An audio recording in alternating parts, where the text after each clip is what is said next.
मो ना श्री दिलीप कुमार विश्वास मु आज चित्रांगपल्ली जीपी 98 गाँव मोर आम चाषी मैंने धान बिक्री करनी से आज रास्ता ओह्लैली आमर धान सब मंडी में पड़ी आमर दुख सुख बुझापी कौ सरकार ना जिते सरकार हो डबल सरकार होकर आमर धान उठूना आम आज समस्ते राजरास्ता ओह्लैचु आमर टोकन भी उड़ीज आमर टोकन केते लोक टोकन भी उड़ी जाइए भी आम धान बिकी पारुनी आमर धान बिकवाई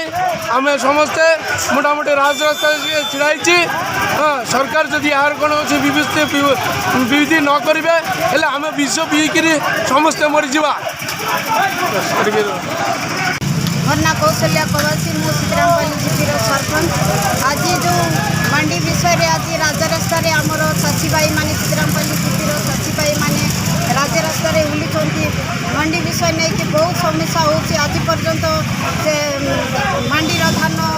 उठी पार ना 5-6टा मंडी एमती लेफ्ट से जाफल जार जार टोकेन उड़ाक जाऊँगी तेणु सेटा नहीं आम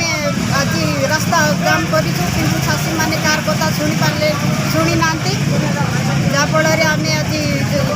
आज मंडी विषय नहीं यार समाधान के सरकार जो करें से आम सरकार को अनुरोध करूँ।